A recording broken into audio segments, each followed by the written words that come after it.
नमस्कार दोस्तों। तो बात करते हैं आज के 13 जून के, ये 12:37 का डाटा है कि कितने केस अब तक इंडिया में आ चुके हैं।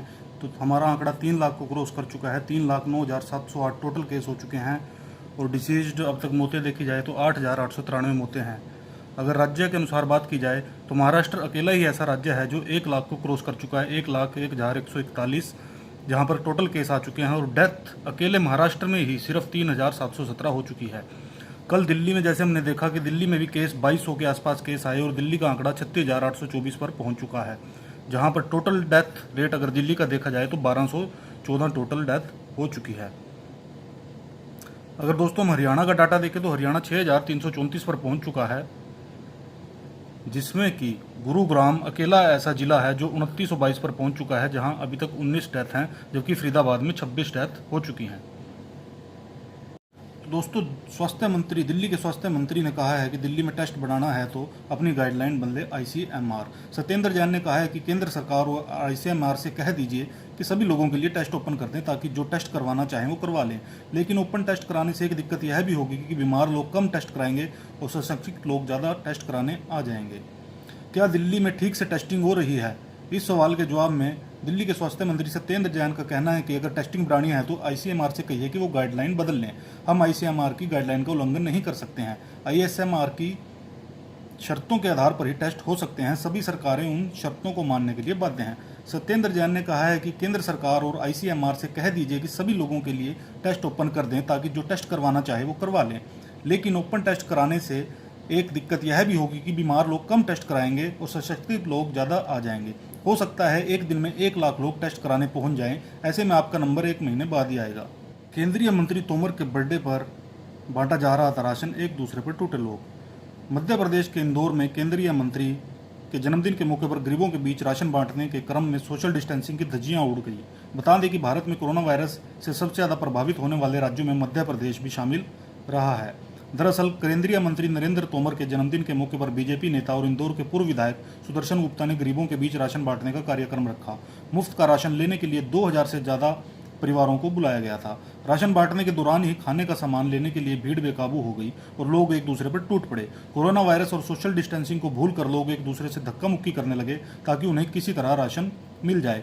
लोग धक्का मुक्की करते हुए राशन की बोरियां उठाने में जुट गए और पूरे मैदान में अफरा तफरी मच गई। इस घटना का वीडियो जब सोशल मीडिया पर वायरल हुआ तो सुदर्शन गुप्ता ने बयान जारी कर इसके लिए माफी मांग ली।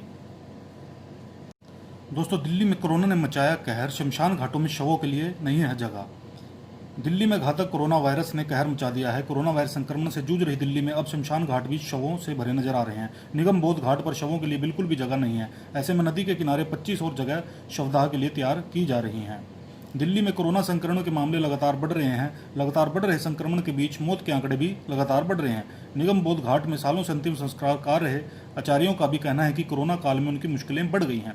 बीते 15 दिनों से रोजाना 40 से 50 शवों का अंतिम संस्कार निगम बोध के आचार्य और उनकी टीम करा रही है। हालात ये हैं कि वे भी अब थक चुके हैं। लगातार बढ़ रही लाशों को देखकर वे भी परेशान हो गए हैं। उनका कहना है कि जब कोरोना से मरने वाले लोगों की डेड बॉडी ज़्यादा आने लगी तो सरकार ने 4 और शमशान घाटों को तैयार करना शुरू किया है। निगम बोध घाट में आलम यह है कि जो 48 प्लेटफॉर्म हैं वो भी अब दिनों दिन कम पड़ते जा रहे हैं।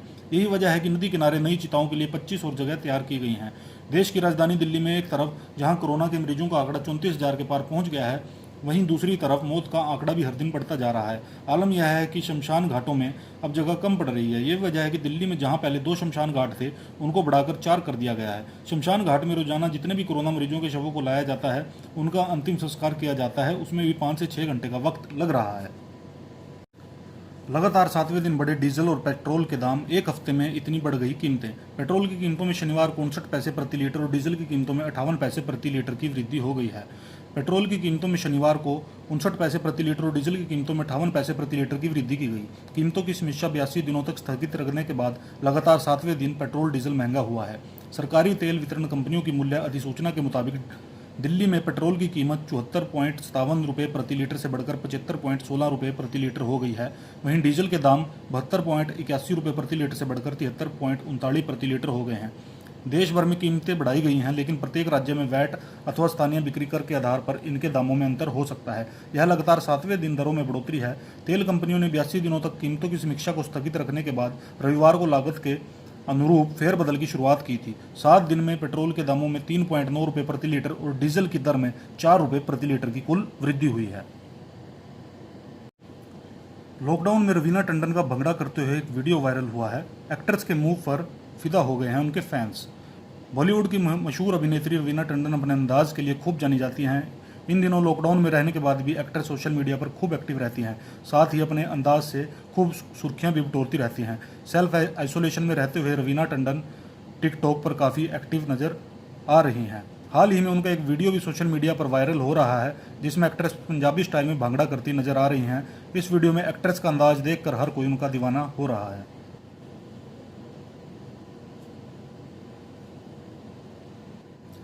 इधर भारत और नेपाल की सीमा और नक्शे को लेकर जारी विवाद के बीच बिहार नेपाल से सटे इलाकों में हुई फायरिंग के बाद हर कोई हैरत में है। सीतामढ़ी जिले में नेपाल पुलिस की ओर से फायरिंग किए जाने की खबर है। भारत और नेपाल की सीमा और नक्शे को लेकर जारी विवाद के बीच नेपाल से सटे इलाकों में फायरिंग से जहां हर कोई हैरत में है। जानकारी है कि फायरिंग में एक ग्रामीण की मौत हो गई है। 2 लोग इस घटना में घायल हुए हैं। घायलों का इलाज सीतामढ़ी के सदर अस्पताल में चल रहा है। वहीं इस घटना को लेकर स्थानीय निवासी लगन किशोर ने बताया कि उनको नेपाल पुलिस ने फायरिंग की घटना के बाद हिरासत में ले लिया था। हालांकि बाद में उन लोगों को छोड़ दिया और वह सीतामढ़ी वापस आ गए।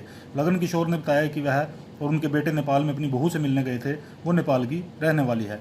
न्यूज़ एजेंसी ANI ने उन्हें बताया कि नेपाल पुलिस के एक जवान ने उनके बेटे को धक्का मारा। लगन किशोर ने बताया कि जब मैंने इसका विरोध किया तो उन्होंने मुझसे चुप रहने के लिए कहा। उन लोगों ने 10 और जवानों को बुला लिया, सीमा के अंदर आ गए और हवाई फायरिंग करने लगे। लगन किशोर ने आगे बताया कि हम सभी भारत की ओर भागने लगे, लेकिन वह खींचकर अपनी सीमा में ले गए और राइफल के बट से मेरे ऊपर प्रहार किया। इसके बाद मुझे नेपाल के संग्राहपुर ले जाया गया। मैंने उन्हें कहा कि वे मुझे मार सकते हैं, लेकिन फिर भी मुझे भारत से वहाँ ले जाया गया।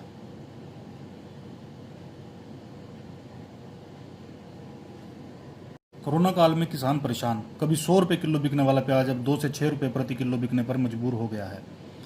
भोपाल की यह खबर है। कोरोना काल में किसान हर तरफ से परेशान है। 5 माह पहले थोक में 100 रुपये प्रति किलो बिकने वाला प्याज 2 रुपये से 6 रुपये प्रति किलो बिक रहा है। दाम इतने कम हो गए हैं कि किसानों की लागत भी नहीं निकल पा रही है। मोलियाखेड़ी के जगदीश पाटीदार ने 10 बीघा जमीन में प्याज लगाया था। लागत आई 2 लाख। पहले तो ओले से फसल खराब हुई, जो बची उसमें लॉकडाउन में कीमतें लोक हो गई।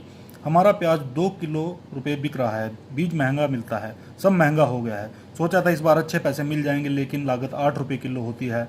2 रुपये में क्या करेंगे। रोडमल मेघवाल छोटे किसान हैं। 2 बीघा में प्याज की उपज तो अच्छी आई है, मगर भाव महज 2 रुपये प्रति किलो तक ही मिल पा रहा है। 6 सदस्यों का परिवार है। कर्ज और बच्चों की पढ़ाई जैसी जिम्मेदारियों के चलते इन दिनों परेशान है, क्योंकि खर्चा भी नहीं निकल पा रहा है।